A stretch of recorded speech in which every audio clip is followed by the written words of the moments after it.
Hey there friends, welcome back to another Legally Armed America video. I'm of course Paul Glasgow here, the one and only Truth Pimp, dealing you a vulgar display of logic and reason on a daily basis. Did you hear that some things are being reversed within the ATF? We were at a barbecue and it was getting crazy. When he started running at me, reached for the back of his pants, I just pulled out my firearm. Once the target was down so that he's not a threat anymore, I just called you guys. The majority of programs immediately exclude you if you happen to be in a gun-free zone at the time that the incident occurs. The strike force was called. If that doesn't happen in this case, he's still sitting at Rikers Island today. Lawyers are like real-life superheroes because you can give people a chance to really get a second chance in life. Folks, I use attorneys on retainer, and I suggest you do too if you carry a firearm or you do anything to protect your family. Use my code FTATF for a discount at sign up. So remember back in February when Trump came out to obviously let the Second Amendment community, because they're the ones that helped get him elected, let them know that he would be restoring Second Amendment rights to the American people. You often hear stuff like that and you think lip service, whatever. You know, he's just saying that, he's trying to make things okay, so that we'll stop running our mouths and fighting for the Second Amendment. Well, that hasn't happened, especially leading up to his big, beautiful bill. And I think the timing of this is a little bit peculiar, almost as if to say, hey, look, guys, I'm doing something. Because just yesterday, this came out, protecting Second Amendment rights on the ATF's own website. And it states on February 7th, 2025, Donald Trump issued the executive order protecting Second Amendment rights. Pursuant to that order, ATF reviewed the 2021 Enhanced Regulatory Enforcement Policy. That's the zero tolerance policy, if you want to call it the accurate name. In May 2025, ATF replaced this policy with a new administrative action policy. Now, these next words are very important.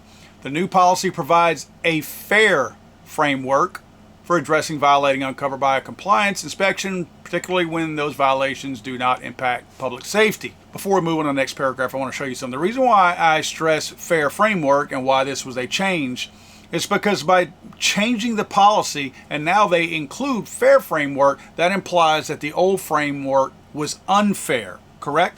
Keep that in the back of your mind for a second. Federal firearms licensees that surrendered their licenses had their license revoked or had their applications denied based on the zero tolerance policy may reapply. So the ATF is going to allow these people to reapply, and they're going to basically run them through the same process, but hope not as strict. In other words, not as authoritarian as the Biden administration did. Obviously, I still want background checks run on these guys, but not to the point where it scares them out of business, just to make sure that I don't have a Mexican drug cartel who's starting up an FFL. That's really the kind of scrutiny I want. I don't want it with people who are already Americans and are doing things the right way. If some 70-something-year-old man forgets to cross a T or dot an I, I don't want him to go out of business. But to me, them putting that wording in there, stating that in May 2025, the ATF replaced the old policy with a new administrative action policy. The new policy provides a fair framework for addressing violations. I think that means something. And I think the reason why that means something to me is because you guys know I have a pretty, I think, solid moral compass. I'm guided by fairness. And I don't think that it's right that people got put out of business and that people were running around bragging, hey, look how many people we put out of business. Because yes, they were bragging about how many people they put out of business. That was now a badge of honor. The more FFLs you put out of business under the Biden administration, the more accolades you got, the more pay raises you got. It was a good thing that we were putting Americans out of work, right? You realize how twisted that sounds, right? People were getting congratulated, promoted, and pay increases based on tricking people and putting the way they earn money for their families and the way they feed their families, putting them out of work. People were getting awards for that. That's some twisted crap right there. Need proof? I went to look at the archives from the U.S. Department of Justice. This is a fact sheet from 2 years of the Bipartisan Safer Communities Act. This is where most of this originated from. Look what they're bragging about. This is something that they're saying, look at all the cool stuff we've done. Fighting illegal trafficking in firearms, they state, to date, 525 defendants in 280 cases have been charged under the new trafficking and straw purchasing provisions.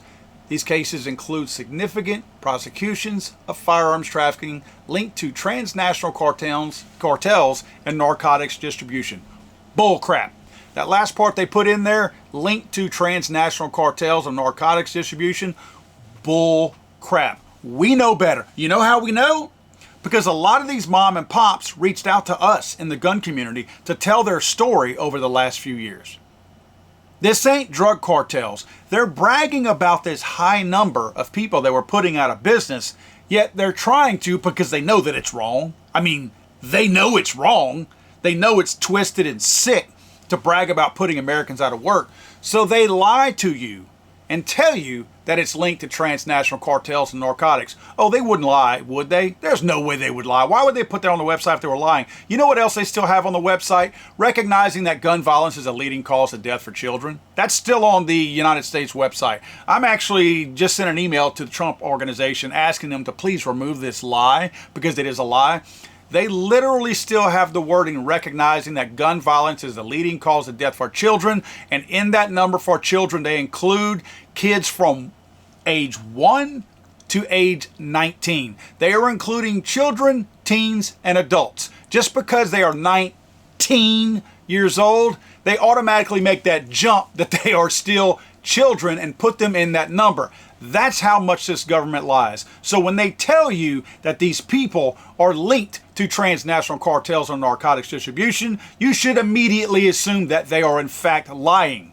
Now I have an idea, and I'm serious about this. I know I joke about a lot of stuff, and I have a pretty dark sense of, definitely a sense of humor, but sarcasm also.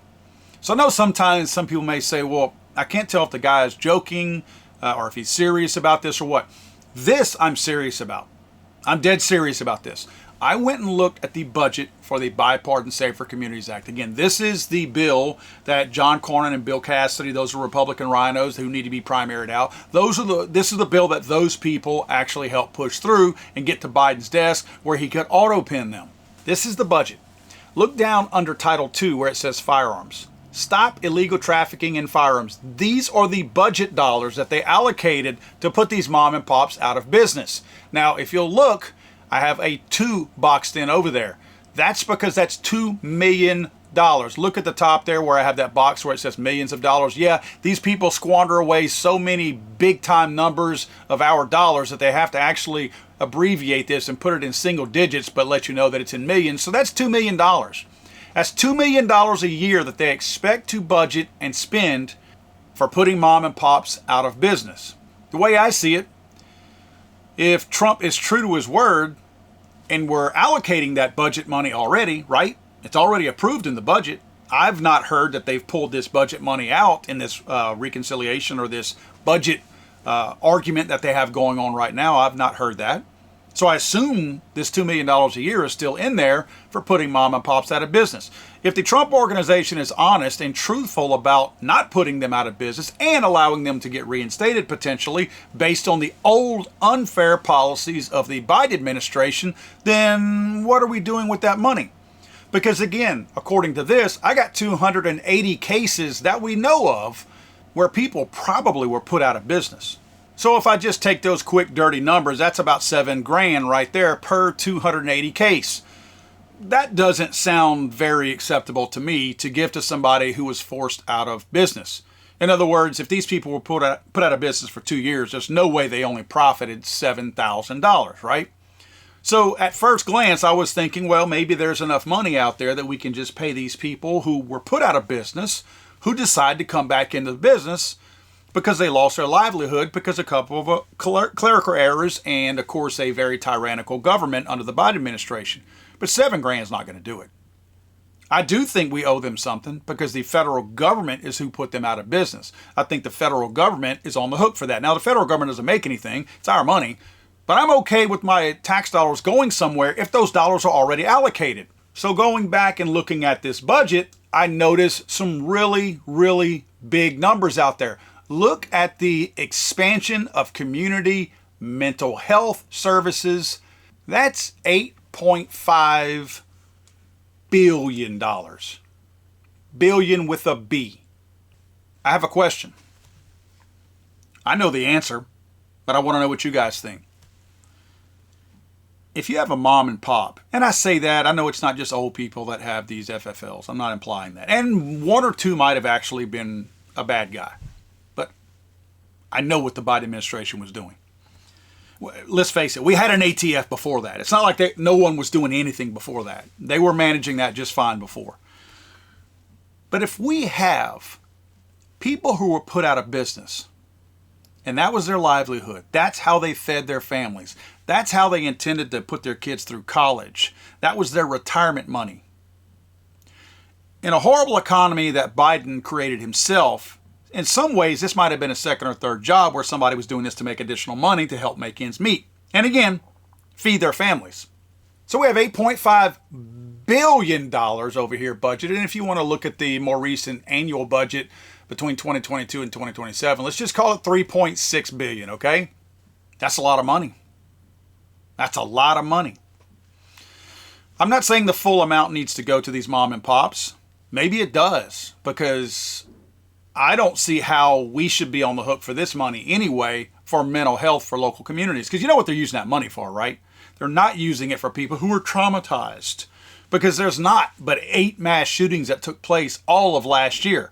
So that's, what do we say, $3.6 billion a year? That's going to cover people who are traumatized by shootings. So are we looking at gang shootings too? Because now that might fill that bucket of money up pretty quick. But if we're allocating money for mental health, who do you think is more mentally distraught? A family who invested everything they had into a business just to have it taken from them by a tyrannical government?